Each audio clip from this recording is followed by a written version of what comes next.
সব শেষে নিউ দীঘার ট্যুর। আর এটা হলো বিকালের ওয়েদার, সাথে প্রচুর ঘোরাঘুরি। আর এদিকটার এই সমস্ত খাবার মিস করলে নয়। আর সাথে ওখান থেকে বাড়ি ফেরা, সব কিছুই একসাথে দেখালাম। হ্যাঁ, তো ব্লগটি জাস্ট কন্টিনিউ করতে থাকো। তো আসসালামু আলাইকুম এভরিওয়ান, সবাই কেমন আছো? আলহামদুলিল্লাহ অনেক ভালো আছি, আশা করছি তোমরা অনেক ভালো আছো। তো welcome back to my channel Lovelious blog. প্রথম থেকেই শেষ পর্যন্ত একটাই কথা বলেছি, সেটা হলো আমরা এমন পজিশনে ছিলাম, এমন রুম নিয়েছিলাম, সেখান থেকে নিউ দীঘায়ও হেঁটে যাওয়া যায়, ওল্ড দীঘায়ও হেঁটে যাওয়া যায়, একটু দূর হলেও কোনো ব্যাপার না। আমরা বিকালের সকালটাই তো আমরা মোহনায় গিয়েছিলাম, স্নান করেছি। আর এখানে এসে আবার তো আমরা এবার নিউ দীঘার দিকে যাচ্ছি, যেখানে প্রথম দিন স্নান করেছিলাম। হ্যাঁ, তো নিউ দীঘায় এখানটায় এসে আমার ভাই প্রথম বলল, এই যেহেতু সন্ধ্যের একটু আগে, ভাই বলল ফাঁকা জায়গা দেখে বসতে। তো সবাই মিলে বসেছি, একটু বাদাম এটা ওটা টুকটাক কিছু খাবো একসাথে, আর ঢেউ দেখবো। তো এখানে এসে ঢেউ দেখা বাদ দিয়ে মানুষের স্নান করা দেখতে হচ্ছে, কারণ আমি ভাবলাম বিকালের টাইমটায় মনে হয় স্নান করবে না। তো এখানে প্রচুর এখনও দেখা যাচ্ছে, যতদূর সেই দেখো, দেখলেই বোঝা যাবে এখন কতটা ভিড় এখানে। তো আর ওয়েদারটা জাস্ট অসাধারণ। আর আমি যেটা বলছিলাম, বাড়ির দিকে প্রচণ্ড বৃষ্টি, কিন্তু এখানে একদমই বৃষ্টি নয়। যেদিন এসেছিলাম তার পরের দিন একটু চিটি পোটা মতো হয়েছিল, আর মোহনা দেখতে গিয়ে একটু মেঘ ছিল, এছাড়া কোনো অসুবিধা নেই। তো এখানে পায়ের ওপর পা দিয়ে একদম হালকা ফিল নিয়ে বসে আছি, এই ঢেউ আর সাথে বাতাস, ওয়াও। হ্যাঁ, তো সবাই বসে আছে, ওই যে আমার ভাই সাহেব মানে জসিম, আর আমি হলাম জেমিনা মানে জেসমিনা। যাই হোক, আমার মেয়ে এখানে কি করছিল, সে জুবাইরের বাঁশি নিয়ে বাজাচ্ছিল। আর ওখান থেকে আমরা বসে কিছুক্ষণ বসার পরে আর কি সন্ধ্যা নেমে এসেছে। তো আমরা ওখান থেকে নিউ দীঘার বাজারটা একটু ঘুরে দেখব। ওল্ড দীঘার বাজার তো ঘুরেছি, আর মোহনা দেখেছি, স্নান সেরেছি। তাহলে এখন কাজ হলো নিউ দীঘা, মেন তো দীঘা, তালসারি, উদয়পুর, এই সমস্ত যে একদম আলাদা সাইড, মানে ওগুলো ওখানে এসে ওখানকার শাখা প্রশাখা বললে চলে। তো মেন তো নিউ দীঘা, ওল্ড দীঘা, আর সেটাই আমরা কভার করব, ওগুলো পারি আর না পারি।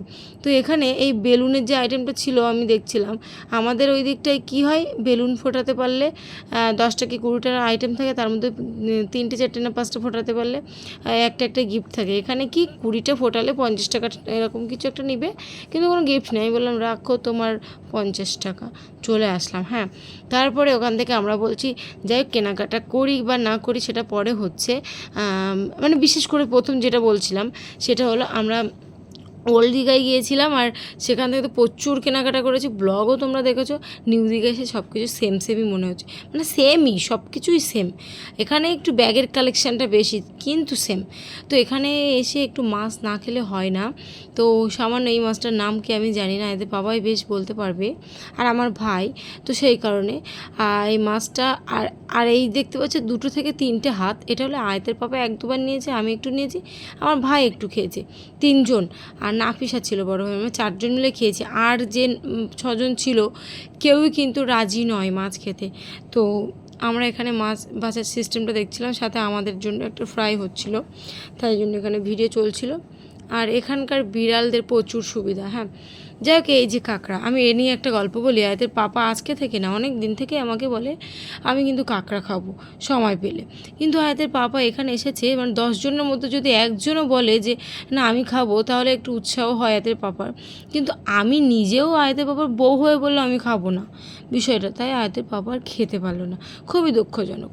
তার সাথে এখানে আমরা দেখতে পেয়েছি অন্য একটা মাছ খেয়েছি, আর তার সাথে হুট করে আমার ভাই বললো এখানকার আমাদি মাছ নাকি খেতে ভালো লাগে, ফ্রাই করে দিলে। ও ও আগে এসেছে, ও খেয়েছে, তো ইচ্ছে হচ্ছিলো সেই কারণে। আর ইলিশ টিলিশ প্রচুর আইটেম ছিল, পমফ্রেট কি ফ্রেট এই সমস্ত ছিল। যাই হোক, চিকেনেরও আইটেম ছিল, আমরা মাছের আইটেম খেলাম। আর আমাদের জন্য আরেকটা রেডি হচ্ছে, তাই জন্য দাঁড়িয়ে আছি। আর আমি এখানে মাছগুলো জাস্ট ভিডিওটা এতে পাপা করছিল, আমি এটার ফাস্ট ফরওয়ার্ড করলাম না, আমি সবগুলো পুঙ্খানুপুঙ্খভাবে দেখছি, তাই জন্য। হ্যাঁ, আর তো টেস্ট খারাপ ছিল না, ভালোই ছিল। চিংড়ি মাছের ফ্রাই নিয়েছিল, আমাদি মাছ, এই দুটো যেহেতু আমি নাম জানি সেই কারণে। আর ওই মাছটা কী ছিল আমি সঠিক বলতে পারবো না। তো এখানকার বিড়ালদের কিন্তু প্রচুর উপকার হচ্ছে, মানে খাওয়া দাওয়ার দিক দিয়ে। তারপরে আমরা চলে আসলাম ওখান থেকে বাড়ি বলছি, রুমে, যেহেতু 2 দিন একদম বাড়ি বলেই মনে হচ্ছিলো, মানে একটু ঘুরছি, কষ্ট হয়ে চলো এবার বাড়ি যাই, এরকম মনে হচ্ছিলো। যাই হোক, আমরা এসে ভাত তরকারি খেয়ে নিচ্ছি, আমাদের একটা হোটেল খুব ভালো মতো পেয়েছিল সেখান থেকে। আর জীবনে সব থেকে একটা ইম্পর্টেন্ট মুহূর্ত, এটা ইম্পর্টেন্ট ভালো খারাপ দুটোই। আমাদের স্টেশনে আমাদের জার্নিতে কোনো রকম সমস্যা ছিল না, একটাই সমস্যা ছিল ট্রেন লেট। 4 জন পুরুষ মানুষ আমাদেরকে পাহারা দিচ্ছে। আর জীবনে ফার্স্ট টাইম আমি স্টেশনে ঘুমিয়েছি। আমি অল্প হলেও ঘুমিয়ে পড়েছিলাম, যেটা অস্বীকার করার নয়।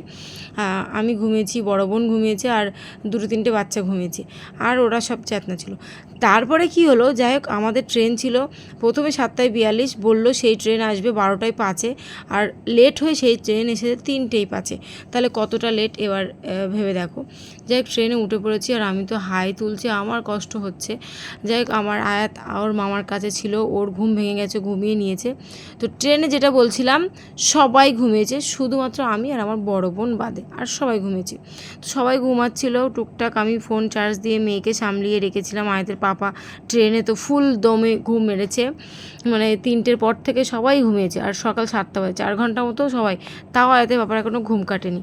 তো আমি উঠলাম, একটু মুখ হাত পা ধুয়ে, তারপরে চা চলে আসলো, চালা এসেছিলো। তো আমি একটা চা নিয়ে নিলাম, সবাই ঘুমাচ্ছে, আমি চা নিয়ে নিলাম। আমি বললাম আমি একা খেয়ে নেবো, হ্যাঁ। তো আমি চা খাচ্ছি এখানে, তারপরে এক এক করে সবাই উঠে গেছে। এখানে আয়াত ওর বড় মামির কাছে, নাফিসা উঠেছে, নাফিসার ঘুম ঘুম চোখ একদম দেখেই বোঝা যাচ্ছে। বড় ভাই আর নাফিসা পুরো এক ঘুমে ওদের 4 ঘন্টা কেটে গেছে, আর আয়াতের পাপার এখনও ঘুমন্ত ভাব একটু আছে। আর আমার ভাই ভাবি তো একবার এদিকে একবার ওদিকে, ওদের ঠিক নেই।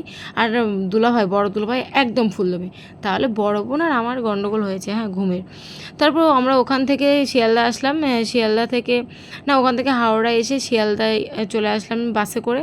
এবার শিয়ালদার ট্রেনে উঠে পড়েছি। এখন আমরা যাবো বসিরহাট স্টেশন, তারপরে আমরা আমাদের গন্তব্যস্থল মানে বাড়ি যাব। 3 দিন পরে বাড়ি যাচ্ছি, ফিলিংসটা একটু অন্যরকম, ভালোই। ঠিক আছে, ট্রেনে অনেক কিছু খেয়ে নিচ্ছে, আর আমি একটা ইম্পর্টেন্ট কথা বলে, আমি নাইটি পরে পুরো দীঘা থেকে বাড়ি এসেছি, জীবনে ফার্স্ট টাইম। তাও আমার বড় শাশুড়ির দেওয়া নাইটি, তো মনে পড়ছিল বড় শাশুড়ির কথা। হ্যাঁ, যাই হোক, চলো, আল্লাহ হাফেজ।